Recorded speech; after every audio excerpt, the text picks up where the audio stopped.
এই নারী তোমার কণ্ঠের আওয়াজ জোরে হলে আল্লাহ নারাজ। এই নারী তোমার কণ্ঠের আওয়াজ জোরে হলে আল্লাহ নারাজ। জাহান্নামী নারী দুনিয়ায় চেনার উপায় যাদের কণ্ঠ জোরে হয়। আর নারী যদি জোরে আওয়াজ করার হুকুম পেত এদের আযাব দেওয়া যায় যে হতো। আর মিরাজ থেকে এসে নবী সাহাবীদের শোনায়, সাহাবীদের শোনায়। এই নারী তোমার কণ্ঠের আওয়াজ জোরে হলে আল্লাহ নারাজ।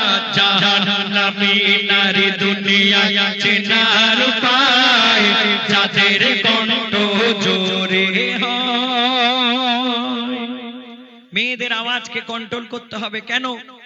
যদি মেয়েদের আওয়াজ জোরে করা যেত তাহলে মসজিদের মিনারে মেয়েরাও আজান দিত। কোনদিন শুনেছেন কোন মসজিদে মেয়ে কণ্ঠে আজান আসতে না? আমার আল্লাহ মেয়েদের জন্য আওয়াজকে কন্ট্রোল করতে বললেন। আমার আল্লাহ দুনিয়ার মধ্যে 1,24,000 কিংবা তারও বেশি নবী পাঠিয়েছিল। কোনদিন শুনেছেন কোন মেয়ে ছেলে নবী হয়েছে? আমিনা, জরিনা, ফতেমা, সকিনা? না, আমার আল্লাহ কোন মেয়েকে নবুয়ত দেয়নি। কেন? তার কারণ হলো ওগো আল্লাহ দেখো লাখো লাখো নবী পাঠিয়েছিল, আর সবাই তারা পুরুষ ছিল, নবুয়ত যারা পেল।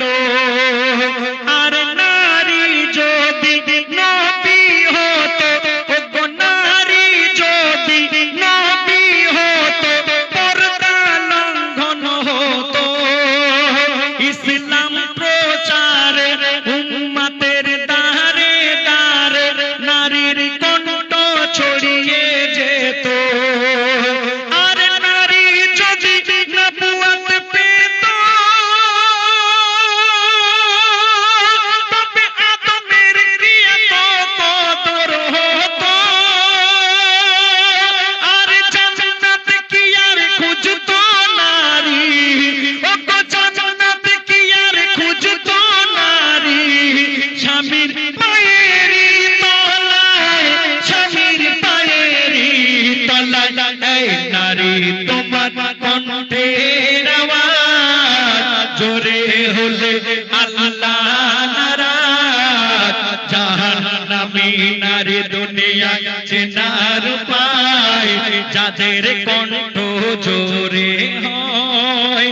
আর নারী যদি জোরে আওয়াজ করার হুকুম পেত এদের আযাব দেওয়া যায় যে হতো।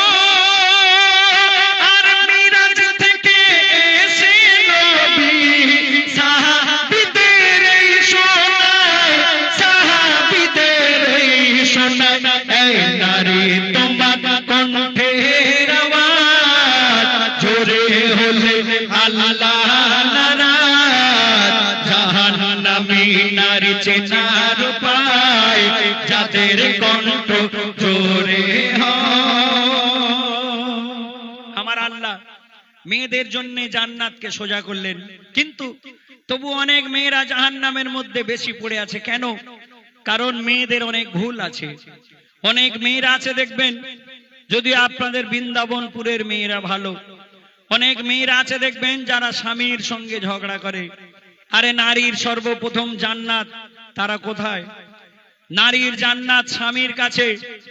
কিন্তু অনেক মেয়েরা আছে দেখবেন, স্বামী যদি একটু গরিব হয়, স্বামীর সঙ্গে ঝগড়া করে, বলে তোমার বড় ভাই কত টাকা ইনকাম করে আর তুমি কুঁড়ে ঘরে বসে থাকো।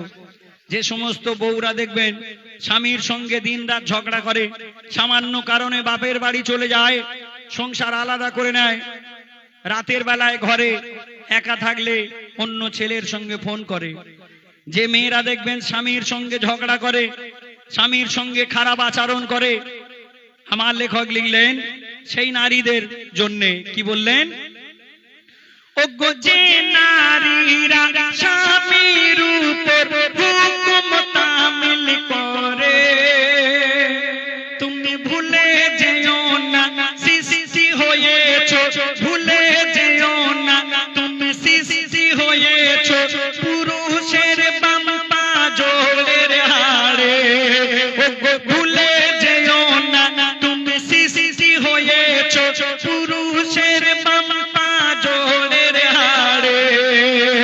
আর শোনো নারী স্বামীর সেবায় তুমি এত সম্মান পাবে, আর যার কারণে কাকুরি আর বিবি সবার আগে জান্নাত যাবে, ওগো যার কারণে কাকুরি আর বিবি সবার আগে জান্নাত যাবে। আর যত সেজদায় মাথা ঠোকো, আর আল্লাহ আল্লাহ যত ডাকো, জান্নাতের দরজায় আটকে যাবে, জান্নাতের দরজায় আটকে যাবে। স্বামী যদি নারাজ হয়, স্বামী যদি নারাজ হয়, এই নারী তোমার কণ্ঠের আওয়াজ করে হলে আল্লাহ নারাজ। জাহান্নামী নারী দুনিয়ায় চিনার উপায়, যাদের কণ্ঠ জোরে হয়। আর নারী যদি জোরে আওয়াজ করার হুকুম পেত, এদের আজাদ দেওয়া যায় যে হতো। আর মিরাজ থেকে এসে নবী সাহাবীদের এই শোনায়, সাহাবীদের এই শোনায়, এই নারী তোমার কণ্ঠের আওয়াজ, এই নারী তোমার কণ্ঠের আওয়াজ, এই নারী তোমার কণ্ঠের আওয়াজ। শুনলেন ছোট্ট একটি লেখা। আমি এখানে এত মেয়ে আছে দেখবেন, সবাই তো আর জান্নাতে যাবে না, অনেকে জাহান্নামেও যাবে। কিন্তু এই জাহান্নামে কারা যাবে? তারা হলো দেখবেন যারা নিজেদেরকে পর্দার মধ্যে ঢেকে রাখে না। যে মেয়েরা দেখবেন রাস্তাঘাটে বেহাল হয়ে চলে, সে মেয়েরা জান্নাতি। এ আমার কথা নয়, হাদিস কোরআন বলছে। আর জাহান্নামে যাবে সেই নারী যে মেয়েদের দেখবেন গলার আওয়াজ বড্ড জোরে। কোনো মেয়েরা রাগ করবে না, অনেক বাড়ির বউ আছে দেখবেন বড্ড চিৎকার চেঁচামেচি করে না। মেয়েদের গলার আওয়াজকে আমার আল্লাহ কন্ট্রোলের মধ্যে রাখতে বললেন। আমার নবী বললেন, এই নারী তোমাদের সংখ্যা জাহান্নামের মধ্যে অনেক বেশি, তোমরা তাই সাবধান হও। তোমরা গলার আওয়াজ পাড়ার মধ্যে দেখবেন আপনাদের এই বৃন্দাবনপুরের মেয়েরা হয়তো ভালো, কিন্তু অনেক মেয়েরা আছে দেখবেন যারা চিৎকার চেঁচামেচি করে। পাড়ার মধ্যে যদি একবার বউ আর শাশুড়ির ঝগড়া বাঁধে, এ মাথা থেকে ও মাথা পর্যন্ত গ্রামের সবাই খবর পেয়ে যায়, বলে পল্টুর মা আর পল্টুর বউ ঝগড়া বেঁধেছে। এই যদি পল্টু নাম কারো থাকে রাগ করবেন না, কোনো একটা নাম নিয়ে বলা হলো। তাই আমার মায়েরা অনুরোধ করব, মেয়েদের জন্য গলার আওয়াজ জোরে করা যাবে না, কন্ট্রোলের মধ্যে রাখতে হবে। এমন ভাবে তাকে আওয়াজ করতে হবে যেন পর পুরুষের কানে না যায়। তাই আমার লেখক লিখলেন,